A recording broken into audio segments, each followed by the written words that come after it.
What if a single speech could set an entire continent ablaze and send tremors through the world's mightiest capitals?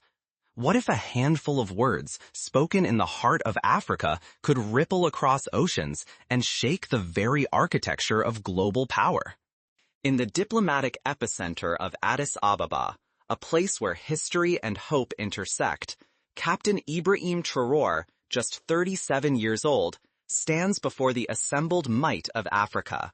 54 leaders, each representing a nation carved from a map that bears the scars of conquest and compromise.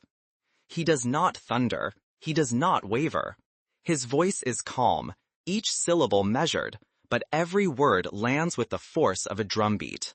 One Africa, one passport, one money, one destiny.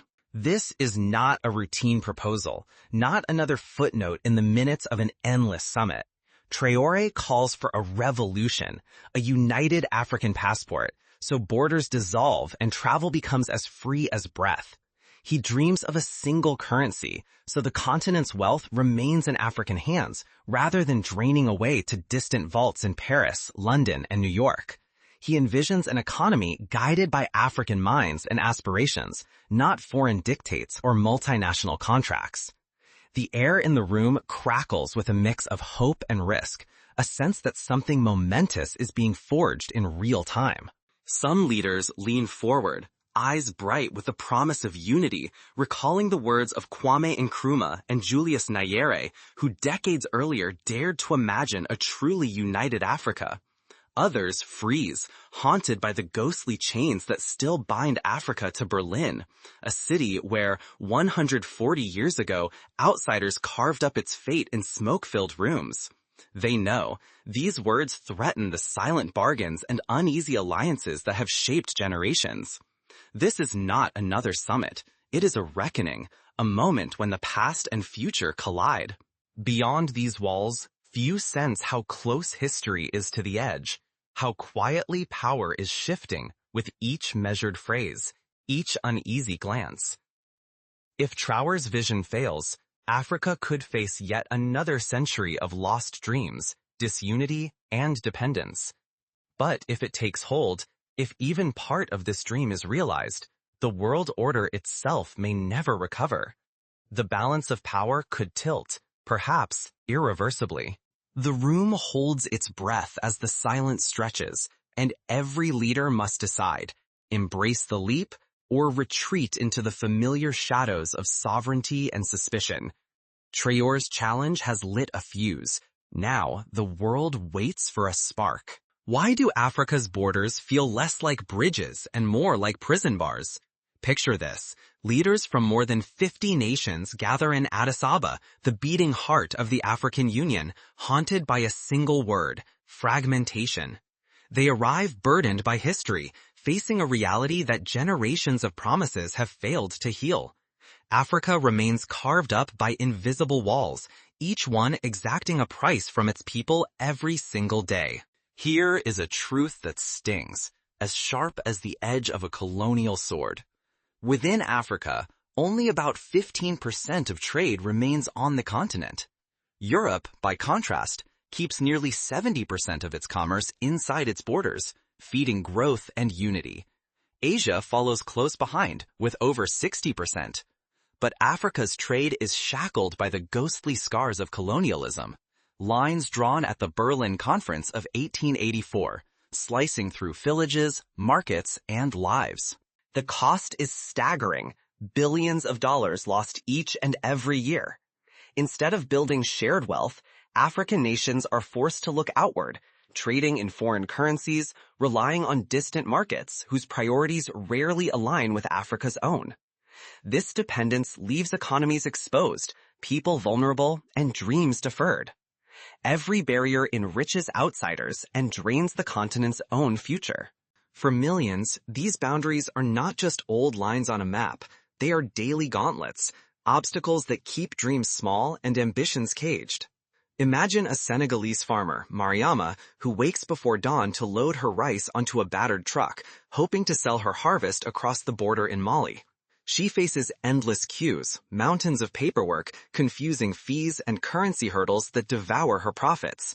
By the time her rice arrives, half her earnings have vanished, not to bandits or drought, but to a system designed to keep her world small and divided. If this cycle is not broken, Africa risks losing more than money. It risks losing time, hope, and the promise of its own people. The continent's greatest resource, the energy and ingenuity of its youth, waits in limbo as outsiders profit from old wounds. Every year of delay hands power to those who never wished Africa to unite. Yet as frustration threatens to overwhelm the room, a young leader rises. Captain Ibrahim Traoré refuses to let the past dictate the future, forcing a reckoning that could change not just the African Union, but the fate of the continent itself.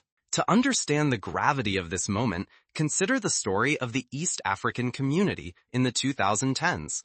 Kenya, Uganda, Rwanda, and Tanzania worked to open borders and harmonize trade, but bureaucratic hurdles and suspicion often overpowered progress. Truckers would wait days at border posts, goods spoiled, and opportunities slipped away. The lesson is clear. Unity cannot simply be declared. It must be built, step by step, with relentless commitment. But what do you gamble when you demand the impossible? In the heart of Addis Ababa, Captain Ibrahim Traoré's words detonate like a warning flare. He calls Africa's colonial borders chains, links hammered in Berlin's shadow, and urges the assembly to break them, here and now. Traoré's words cut through the silence, electrifying the hall. He dares to demand what others have only whispered, a single African passport, currency, and economy. His call recalls the ambitions of the Organization of African Unity, which in the 1960s dreamed of continental solidarity but stumbled on the rocks of mistrust and external meddling. Traoré is determined not to let history repeat itself. His vision is audacious, a single currency for the continent, not paper stamped by distant banks, but wealth rooted in Africa's own gold, oil, and rare earths. If Europe can do it, Traoré presses, why not us? He invokes another promise, nearly erased by time, a single African passport. Imagine, he says, the freedom to journey from Dakar to Cape Town without borders, suspicion, or stamped documents. An old hope gathering dust while Africans line up at barriers drawn by foreign hands over 140 years ago. Dread sharpens. Some warn of economic collapse. What if Afro-money unleashes wild inflation or draws the wrath of global markets? What if sanctions, blockades, or panicked investors trigger financial disaster, as happened in Zimbabwe when currency reforms spiraled out of control? These leaders remember bitter lessons, failed currency unions, economies toppled, ordinary lives shattered. His challenge electrifies the room and splits it. Veteran presidents, defenders of old flags and hard-won independence, stiffen at the threat. Sovereignty is not a bargaining chip, one growls. To them, such unity is perilous, a plunge into uncertainty that might dissolve borders, laws, even national identities built through generations of struggle and sacrifice. They remember the collapse of the West African Monetary Zone Initiative, where economic misalignments and political wrangling brought progress to a halt. Yet scattered throughout the chamber, hope flickers. Younger delegates, reformers, and those exhausted by foreign dependence glimpse Afro money as a key to dignity. No more pleading for loans. No more watching billions bleed away while African resources enrich others. This could mean more than breaking old shackles. It could open a chapter where Africa writes its own rules and claims its own future. The vision recalls the euro, which, though fraught with challenges, ultimately made Europe a stronger, more unified economic force. What happens when Africa's giants rise in open rebellion? Tension simmers to the edge.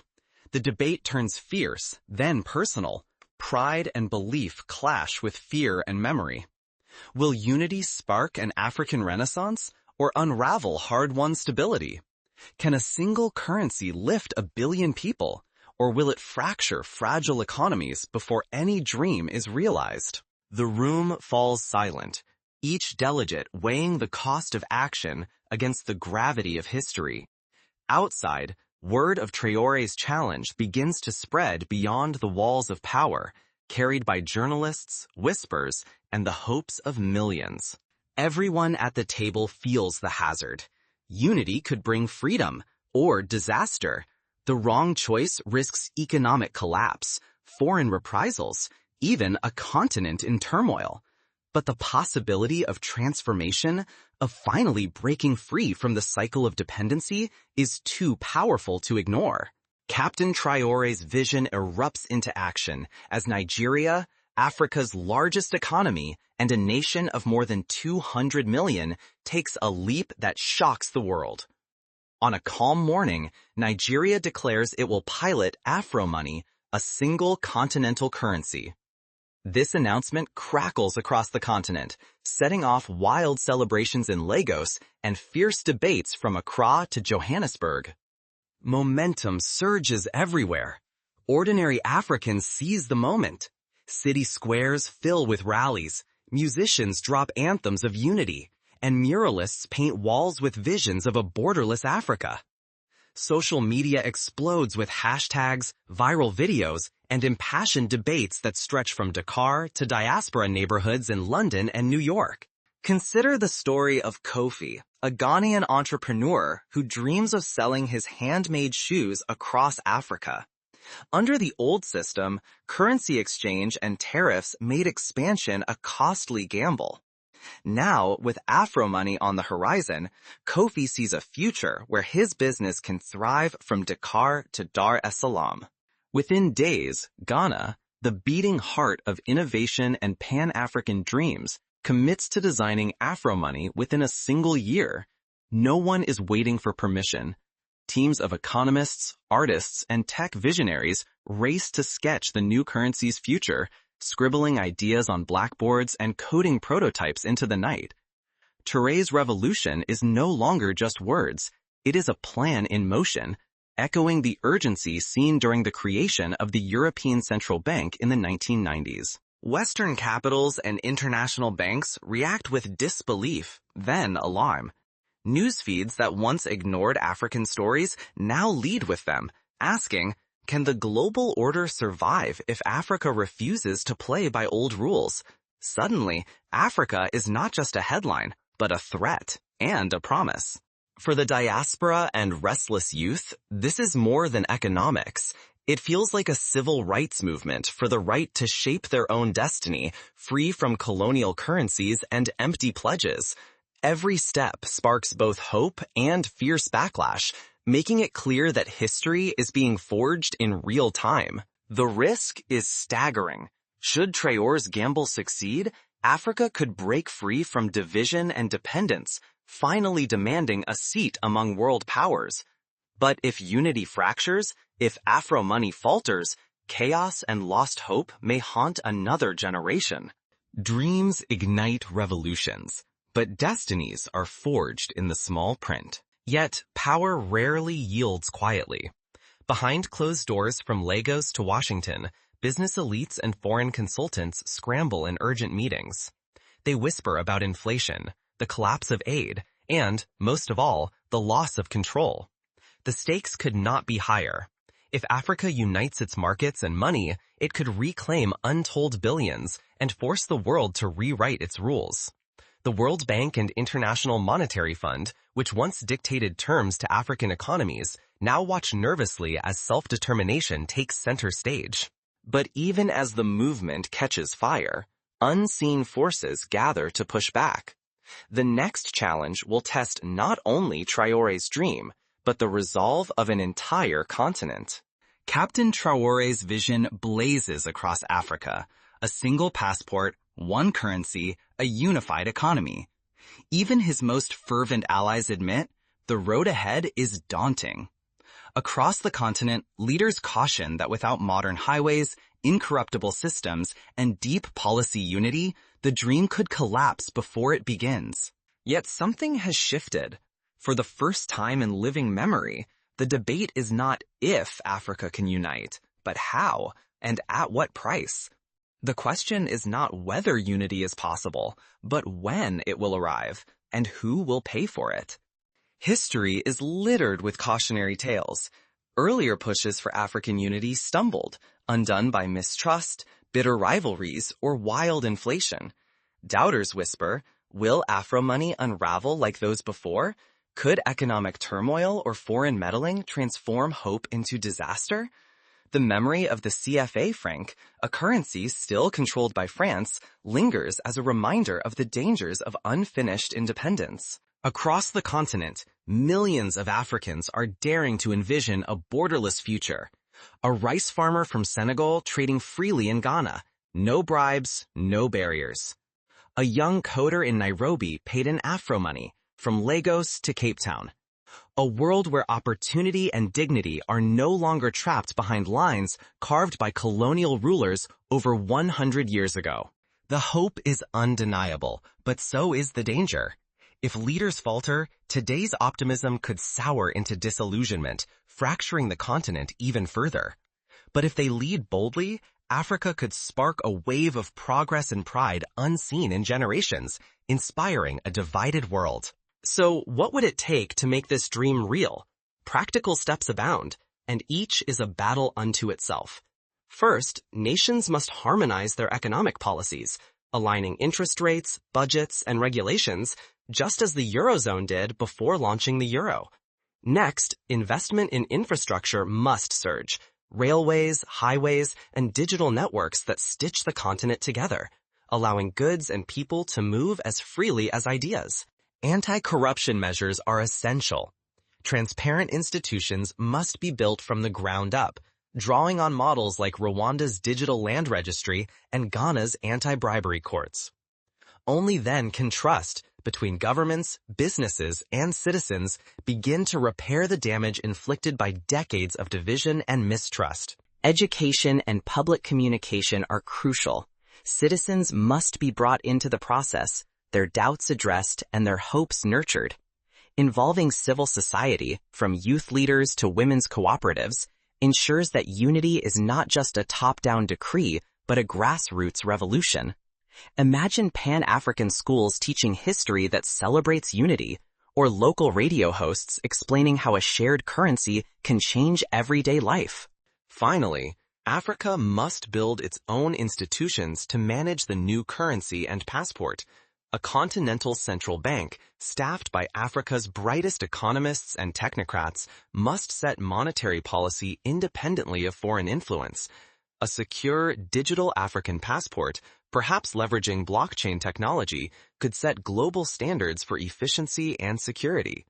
In the end, this is less a story about currency than about courage. Who will transform wounds into momentum? Who will insist on dignity, not just with words, but with relentless, everyday resolve? As the summit draws to a close, the room hums with possibility and doubt.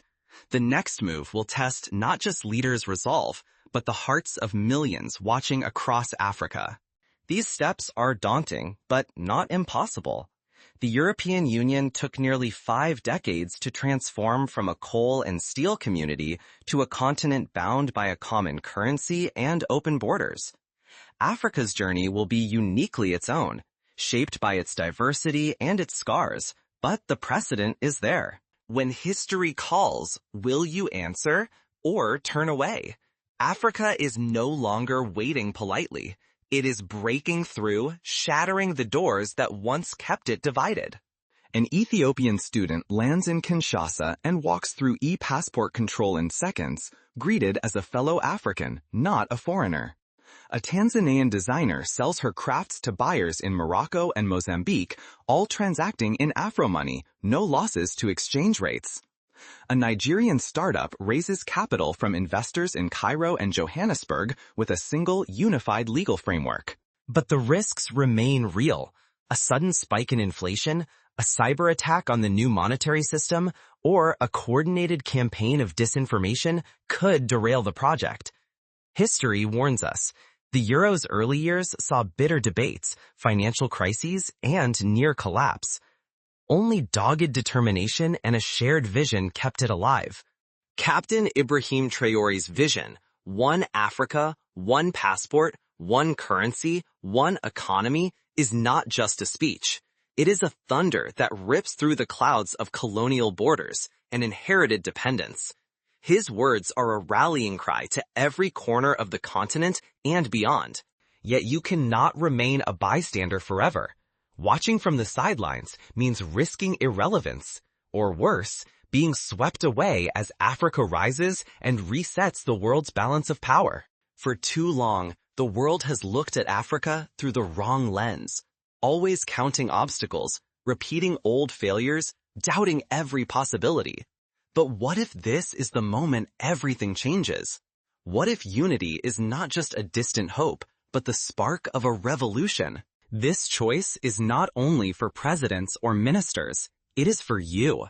Will you stand aside while history is rewritten? Or will you step forward, raise your voice, and shape the future? Africa is forging a new story. The pen is now firmly in its own hand. Where will you stand when the next page is written? Picture the strength of more than 1 billion people moving with a single passport, trading with a single currency, building wealth that stays at home. Billions in resources reclaimed, millions of lives transformed, a continent breaking free, finally steering its own fate. That vision shakes the foundations of those who profit from Africa's division.